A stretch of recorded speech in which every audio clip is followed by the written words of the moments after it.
haricinde bir harekettir. Binaenaleyh ey mümin, ey Müslüman, senin dinine sahiptir, etikadine sahiptir, Allah'ın ibadetine sahiptir, Allah'ın ibadeti, Hz. Muhammed'in sözleriyle amel et, ki onunla arkadaş olasın. Bir kimse bu dünyada Hz. Muhammed'in kuyuyla, böyle efaliyle hareket etmezse, kendisinde mevcut etmezse Hz. Muhammed'in arkadaşı olmaz. Ey mümin, şeytanın böyle efaliyle hareket etme, şeytan olma, şeytanlık yolunda gitme. Sonra bir kimse şeytanın böyle efaliyle daimi hareket eden, amel edenler şeytan olur, şeytanla beraber ashab-ı şair olur. Sakın sen müminsin, sen Hazreti Adem'in evladısın, şeytan senin düşmanındır, şeytana düşmanlık et, onun söz amelinden uzak kal. Çünkü bir insanın sözü ameliyle böyle hareket olur, ederse onun dostu olur, onun arkadaşı olur. Ey mümin, şeytan arkadaş olmaz. Onun şöyle efali hareket etme ve ona tabi olan kimselerle beraber olma. Çünkü Hazreti Ali diyor ki, mümin için, Allah için, 1000 tane dost olursa azdır. Allah için birisiyle düşmanlık ederse, birisi de Allah için onunla düşmanlık ederse ona yeterdir. Onun için Allah'ın dostu ol, düşmanla düşman ol, dostuna dost ol, kendin dost ol, Hz. Muhammed'in dostu ol, onun fiil efali harekatını tabi ol. Kıyamet ne yapmışsa onu yap ki sen ona arkadaş olasın. Kıyamet gününde Sırat Köprüsü'nden onunla beraber cennete gidersin. Ne zaman gidersin?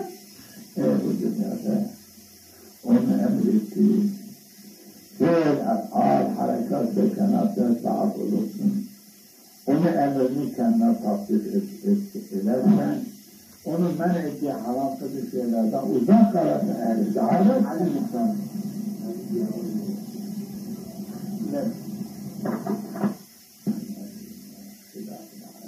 Etme, ehl-i saadet olasın. Onun için diyor ki Hazreti Enes diyor, ben Cuma günüdür, Cuma namazını kılardık. Bir köylü, bir Arabi camiye girdi, Cami Efendimiz minberden hutbe okurdu. Bundan sonra içeriye girer girmez, dedi ki ya Resulallah, ne tezla, kıyamet ne zamandır, ne vakti? Böyle Resulallah hutbe okurdu. Hutbesini tamam bitirdi, namazını kıldı. Selamdan sonra namazı bittikten sonra bunu eyle sâil anil kıyamet, kıyameti selam nerede? O adam kalktı dedi, ha ne ya, kıyameti selam benim. Resulullah ondan soruyor, valla dertine, sen kıyametin ne hazır etmişsin ki kıyametin vakti zamanından soruyorsun. Hazırlığı ne? Bu adam bir bile sordu, çünkü bu ben canlardan kıyamet ne zamandır? Resulullah bana hazırlığı ne? Biraz oldu sonra ya Resulallah. Mâdâtu lâ bi kürtâtu salâti ve lâ bi kürtâtu isyan. Ben sallardan, namaz sallardan, oruç sallardan ziyade bu namazın bir orucun dersin. Bir hazırlığın yok. İllâ enni ahadallâhu ve Resulü. Ben Allah'ın kâmeli çok severim. Bu hayırın budur. Resulullah sen dedi ya Rabbi ente mâmen a'dâsı. Ey Rabbi sen kimi sevecek olursan onun böyle hüyletini çekersen böyle hüyletini yaparsan onunla berabersin. Gözümüzde camide öyle bir sevinç, bir cezbe oldu. Ben de bir ömrümde 2 sene sevinmişim. Bir Müslüman olduğum zaman çok sevindim ki Allah bana iman verdi. Bir de bu müjdeden çok sevmiş ki Resul-i Ekrem Arabiye dedi ki en sevmem ahbapta. Kimin severse onunla berabersin. Buna çok sevindim. Gözümden bir alim Abazar ile Fariha kalktı. Dedi ya Resulallah. Ehna nehabbül kavme ve la ne'amel bi'amelihim. Biz de kavmi sevsek, sonra edemezsek onun gibi amel etmek, yani amel etmezsek yine onunla beraber olur muyuz? Diyor Resul-i Ekrem dedi ya Abazar ente ma'amel amel. Kimi seversen onunla berabersin.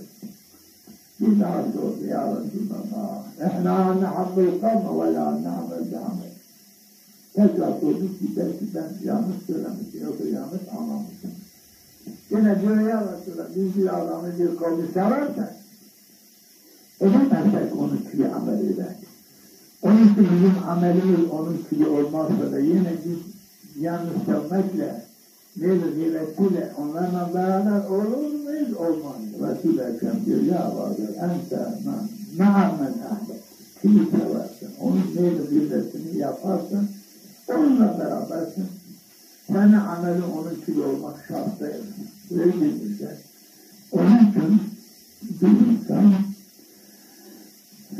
Allah için sevmek insanı kurtarır. Allah için dost etmek kurtarır. Resul-i Ekrem sahabilere diyor ki şimdiden size kıyamete gelecek bir adamın sual cevabından size haber vereyim mi? Evet ya Resulallah bize haber veriyor. Diyor ki mahkeme bir adam geliyor. Cenab-ı Hak bundan soruyor ki sen benim için ne amel ettin? Ya Rabbi ben sana iman ettim. Emri yerine getirdin, namaz kıldın, oruç tutun, zekat verdin, hac yaptın. Bunlar hep senin içindir. Benim için ne yaptın? Diyor ki valla ya Rabbi ben daha bilmem. Cenab-ı Hak kendisinden sorur, sen hiç benim için kimseyi sevdin mi? Evet ya Rabbi ben senin için bir sıra adamı sevdim. Benim ona hiç ihtiyacım yoktu, senin için sevdim ki sana itaat ederdi, ibadet ederdi. Seni severdi, bundan dolayı ben de ona dostluk yapardım. Elimden geldiği kadar yardım ederdim. Çok severdim. Cenab-ı Hak emrediyor ki o adamı getir. O adamı getirdim. Yanında durup o adama soruyor ki bu adam benim için seni sevdi mi? Doğru mu? Öyle diyor. Evet ya Rabbi valla senin için beni severdi. Çünkü ben buna muhtacım. Benim ihtiyacım buna vardı. Bu adam hiç bana bir ihtiyacı yok. Benden hiçbir evlilik, dünya evlilik ona olmadığı için ben ona muhtacım. O bana muhtaç değildi. Lakin sırf senin için beni severdi. Ve Cenab-ı Hak diyor ki ya benim ki senin ihtiyacın yoktu, benim için onu sevdim. Benim de senin azabına ihtiyacım yoktu, ben de onun için seni affediyorum. Hadi onunla beraber git. Dedi adam onunla beraber. Ben buna ne vermişsin, sana da onu verdim. Hadi gidin. Böyle bir lütfen edelim. Onun için Allah için Hazreti Ali diyor bir adamı sevmek. Bir adamla bol adalet edersen sana yetersin ki Cenab-ı Hak dostunu düşmanı diretmez. Sen onun düşmanı olursun, Cenab-ı Hak seni onunla beraber azap etmez. Çünkü sen onun dostusun, o da Cenab-ı Hakk'ın düşmanıdır. Cenab-ı Hak seni o düşmanı diretmez. Onun için Cenab-ı Hakk'a dost olanlar, Cenab-ı Hak cehennemin amellerden muhafaza eder. Öldüğü zaman ehli cennetin ameli cennet. Öyle cennete girer. Çünkü Allah'ın dostudur. Allah'ı sevir. Allah'ın dostu olanlar nedir? Ehli amel-i salih, iman-ı kamil, amel-i salih üzerine gider. Onun için Cenab-ı Hak ahir ömründe ona amel-i salih, iman-ı kamil ihsan eder. Bu amel-i iman-ı kamil, amel-i salih ile Cenab-ı Hakk'ın huzuruna gider, saadet selamete eder. Onun için sakın Allah'ın düşmanıyla dost olma. Çünkü onların dostluğu insanı öldürür, felaket eder. Şeytanın dostlarına dost olma. Sen daima Allah'ın dostlarına dost ol. Allah'ın dostlarını sev.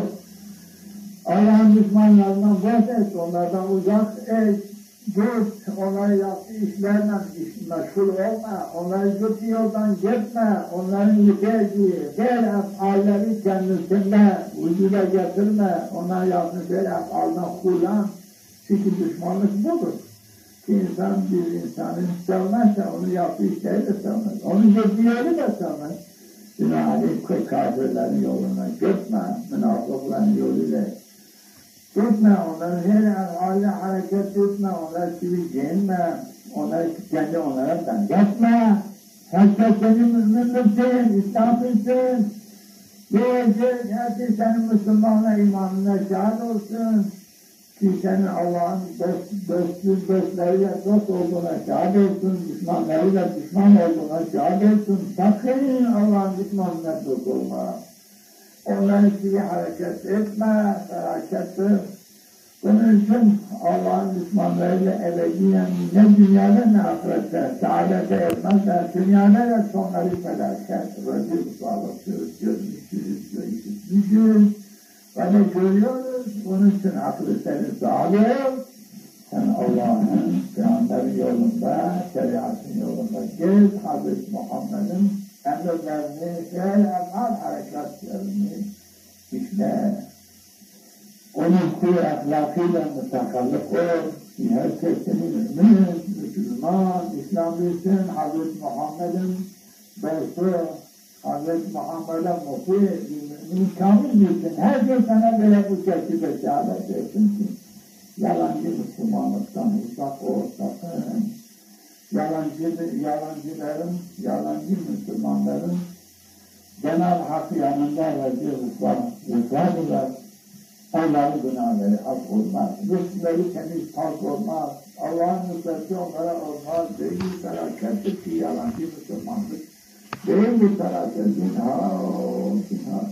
Yalancı mümin olmaz. Yalancı müminlerin ameli odur ki namaz kılmaz, zekatını vermez, mali halalde tasdik etmez. Zinhar bütlesin. Yapma namazını kıl. Allah sana verdiği, eğer nisaba vermiş, malın zekatını ver, malını halalde tasdik, kheyrat et. Cenab-ı Hak cümlemize biz merhametini ihsan etsin, bizi küfür, fıkha, nifaktan muhafaza etsin, zekat namaz, zekat, surut, hacini bize ihsan etsin, bizden kabul etsin, bizi kafirlerin dostluğundan himayet etsin.